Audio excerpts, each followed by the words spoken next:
Hello guys, बहुत ही बेहतरीन topic लेके आया हूं जिसमें आप डबल VLOOKUP यूज करके डिफरेंट डेटा के साथ कैसे एनालिसिस करेंगे, साथ ही डबल ई फिगर का यूज करेंगे डिफरेंट डेटा के साथ कैसे एनालिसिस एंड रिपोर्टिंग करेंगे। आप इस वीडियो को देखना ना भूलेंगे कि ये वीडियो बहुत ही यूजफुल है। अगर आप अकाउंटेंट HR है तो इस वीडियो को बिल्कुल स्किप ना करें, क्योंकि इसमें आप बिल्कुल कम समय में कैसे डेटा का एनालिसिस कर सकते हैं, कैसे डेटा की रिपोर्टिंग कर सकते हैं, क्योंकि इसमें ये बताया कि डबल VLOOKUP एंड डबल एक फिगर के साथ आप डेटा को कैसे रिपोर्टिंग करेंगे। तो चलिए इसे मैं शुरू करता हूं। ओके फ्रेंड्स, चलिए स्टार्ट करते हैं। यहाँ पर देख रहे हैं कि एक्सेल का इंटरफेस खुला हुआ है और यहाँ पर दो डिफरेंट डेटा है। देखिए कि ये डेटा है आपका, एक ये आपका डेटा है और दूसरा डेटा ये आपका ये है। और यहाँ मेरा क्राइटेरिया, इस क्राइटेरिया में हमें क्या करना है, इस डेटा को एनालिसिस करना है। जो हमारा एक क्राइटेरिया यहाँ से आपको दिख रहा है, इन सारे को क्या करना है आपको, इसमें आपको एनालिसिस करना है। ओके, और यहाँ पर कुछ क्वेश्चन दिए हुए, ज़्यादा नहीं क्वेश्चन, एकदम शॉर्टली क्वेश्चन है और शॉर्टली डेटा है। तो पहले हम लोग यहाँ पर क्या करते हैं, DA को कैलकुलेट करते हैं। यहाँ पर हम लोग DA कैलकुलेट करेंगे और DA के यहाँ पर क्वेश्चन दिया हुआ है कि DA will be calculate 46.2% on basic पे। तो हम लोग क्या करेंगे, पहले DA को कैलकुलेट करेंगे, इक्वल टू बेसिक इंटू 46.2%। और यहाँ पर हम लोग क्या करेंगे, उसे ड्रैग एंड ड्रॉप कर देंगे। ग्रॉस सैलरी में क्या करना है, ग्रॉस सैलरी निकालना है। एंड टोटल अर्निंग जो मेरा है बेसिक पे एंड DA वही आपका ग्रॉस सैलरी होता है। तो हम यहाँ पर क्या करेंगे, ग्रॉस सैलरी को निकालेंगे, इक्वल टू देंगे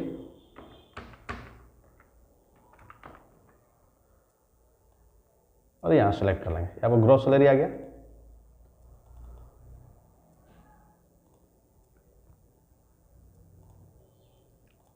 PF देखिए, बहुत सारी ऐसे इंडस्ट्री है, गवर्नमेंट कंपनी है, नॉन गवर्नमेंट कंपनी है, सेमी गवर्नमेंट कंपनी, जिसमें एग्जाम्पशन कर दिया कि आपका जो PF है वो 1800 ही होना चाहिए, 1800 ही रुपये होना चाहिए। बट यहाँ पर मैं क्या कर रहा हूँ कि एज ए रिगार्डिंग जो बेसिक है उसके हिसाब से हम 12% उसका PF कैलकुलेशन करेंगे। ठीक है, इक्वल टू देंगे बेसिक इंटू 12%।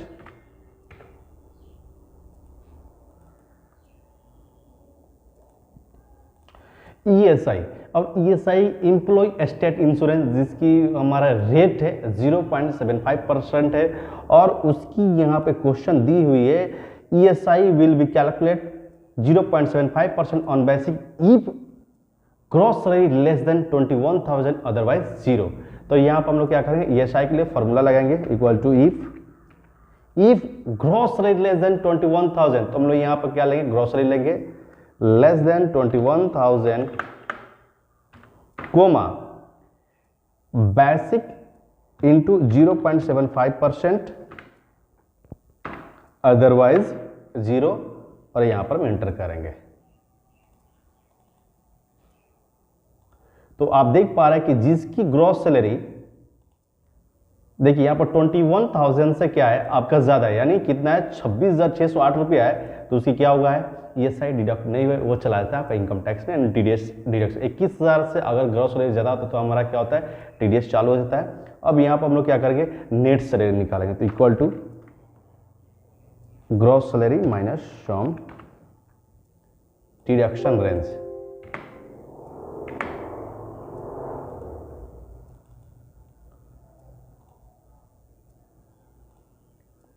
यहाँ पर आपका क्या होगा, फर्स्ट डेटा को मैंने क्या किया था, कैलकुलेशन कर लिया। अब सेकंड डेटा भी मैं, जिस तरह से मैंने ये फर्स्ट डेटा को कैलकुलेशन किया हूँ उसी प्रकार से सेकंड डेटा को भी हम लोग क्या करेंगे, कैलकुलेशन करेंगे। ठीक है, चलिए इसका मैं DA निकालता हूँ।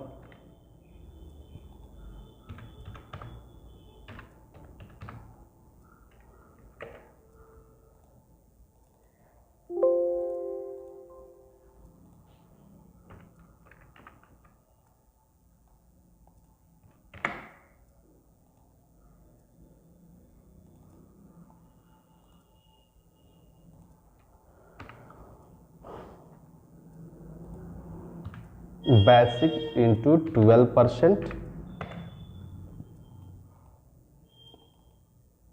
आप इसे बिल्कुल वीडियो को स्किप ना करें, क्योंकि मैंने डेटा यहाँ पर पिछले वीडियो में मैंने आपको बताया था कि डेटा वहाँ पर पहले से ही वहाँ पे एनालिसिस था। यहाँ पर मैं क्या करूँ, डेटा को कैलकुलेशन करें। अब बहुत ही शॉर्टली आपका डेटा है, ठीक है, आपके पास हजारों डेटा हो सकता है, उस डेटा में कैसे आपको रिपोर्टिंग करना है आपको इस वीडियो में आगे बताया जाएगा, बट इस वीडियो को बिल्कुल ही आप स्किप ना करें। चलिए यहाँ पर मैं एक बार ESI, इस डेटा की ESI निकालता हूँ।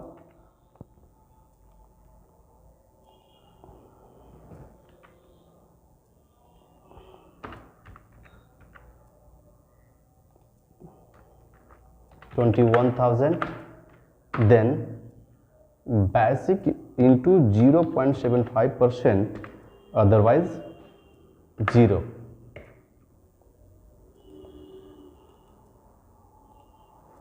equal to gross salary minus sum deduction range. PF और ESI मेरा क्या डिडक्शन रेंज है, इसको हम लोग माइनस कर लेंगे।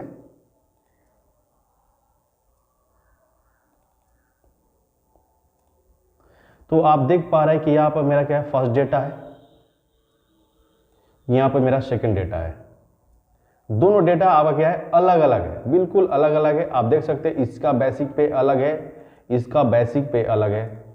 ठीक है, तो अगर मैं चाहता हूं कि मुझे SPL-0210 का मुझे डेटा चाहिए, यानी जो हमारा एम्प्लॉय कोड है SPL-0210 का जो हमारा होना चाहिए, क्या है बोला है, एग्जीक्यूटिव 10,500 उसका बेसिक पे है और DA उसका है 4851 और 15,351 उसका क्या है ग्रॉस सैलरी है। तो मैं यहाँ पर एम्प्लॉय कोड डालूं तो इन दोनों डेटा में से जो भी डेटा का एम्प्लॉय कोड दे तो यहाँ पर क्या है उसका रिपोर्टिंग बता दे। ठीक है, बिल्कुल ही स्किप ना करें क्योंकि यहाँ सब शुरू होने वाला है। बहुत ही मजेदार फॉर्मूला यहाँ पर हम लगाएंगे कि आप देखेंगे पहली बार ऐसे वीडियो में कि double VLOOKUP and double if error कैसे लगाकर हम उसको कैलकुलेशन करते हैं। तो चलिए मैं यहाँ पर शुरू कर रहा हूँ। Equal to if error, bracket चालू हो गया, फिर इफ एरर VLOOKUP। अब यहाँ पर देखिए यहाँ पूछ रहा है कि लुकअप वैल्यू, तो लुकअप वैल्यू आपका क्या हो जाएगा एम्प्लॉय कोड, और इसे हम लोग फ्रीज कर देंगे, कोमा देंगे।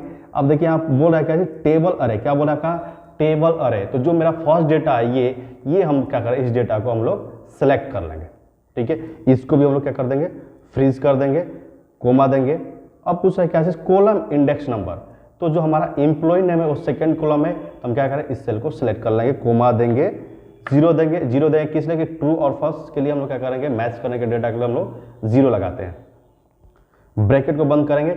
ये हो गया आपका फर्स्ट डेटा का क्या है, हमने एनालिसिस किया। सेकंड डेटा को कैसे एनालिसिस करते हैं, चलिए इसको भी मैं देखता हूं। इक्वल टू VLOOKUP पूछ रहा है लुकअप वैल्यू, जिस तरह से इसमें आपने लुकअप वैल्यू, इसको ही आपको लुकअप वैल्यू देना है, फिर इसको फ्रीज करना है, कोमा देना है। अब सेकंड डेटा लेंगे, मैंने फर्स्ट डेटा को एनालिसिस किया, अब सेकंड डेटा को क्या करना है आपको लेना है और उसको फ्रीज कर देना है, फिर कोमा देना है। कॉलम इंडेक्स नंबर, यहाँ पूछ रहा है आपका क्या चीज, कॉलम इंडेक्स नंबर, तो इसका कॉलम इंडेक्स नंबर आपका ये होगा, कोमा देंगे, ट्रू या फॉल्स के लिए हम क्या देंगे, जीरो देंगे। ब्रैकेट को बंद करेंगे, फिर ब्रैकेट को हम लोग बंद करेंगे, फिर कोमा देंगे, 2 टाइम कोटेड और ब्रैकेट को बंद करके एंटर करेंगे, और यहाँ पर हम लोग क्या करेंगे, इससे ड्रैग कर देंगे। तो यहाँ पे देख रहे हैं कि आप सारे में ये फॉर्मूला लग चुका है, और ये फॉर्मूला यहाँ पर आपका शो कर रहा है। जो मेरा फंक्शन बार है, फॉर्मूला बार जिसे बोलते हैं, उसमें आपका शो कर रहा है। ठीक है, अब यहाँ पर मैं जिस भी एम्प्लॉय का हम कोड डालेंगे उसकी डेटा को रिपोर्टिंग बता देगा। तो चलिए हम लोग यहाँ पर आपको मैं एक दिखा रहा हूँ,